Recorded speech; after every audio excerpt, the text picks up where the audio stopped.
Bon voilà, le premier départ des SSV vient d'être donné. On est avec monsieur l'organisateur de ce championnat de Baja. Donc tu offres de beaux paysages à ces pilotes.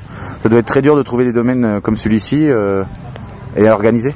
Oui, tout à fait, ça reste le plus dur parce que il faut à la fois qu'il y ait des circuits de 40 km, à la fois l'espace pour les parcoureurs, à la fois plein de choses. Et les circuits en France avec des gros domaines, il y en a beaucoup, mais pour que tout corresponde, c'est très dur, quoi. Et puis en plus, vous avez quand même un gros travail environnemental pour que tout reste en norme. Donc c'est vrai que c'est un gros travail derrière. Et tout à fait, on a des gros dossiers Natura 2000, plein de choses qui vont avec ça.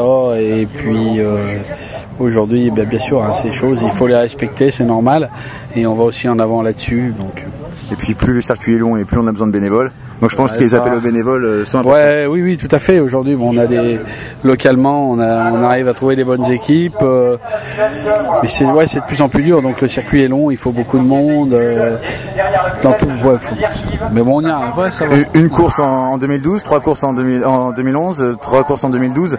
Bon, on prévoit 6 courses en 2013. Qui vivra verra. Bon, allez, bon courage.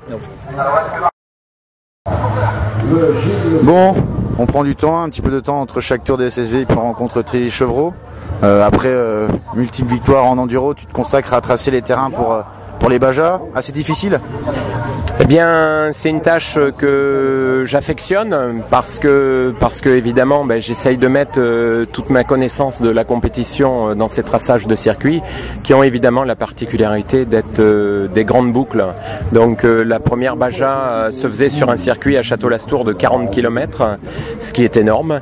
Et à chaque circuit, c'est sa particularité.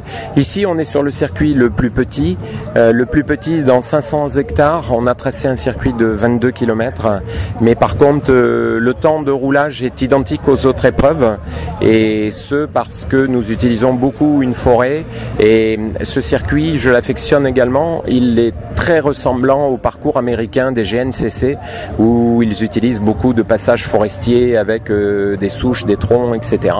Et donc là, on a essayé de faire un mixte de tout ça. Et puis on ne va plus te voir sur un quad malheureusement, si tu te consacres seulement à ça.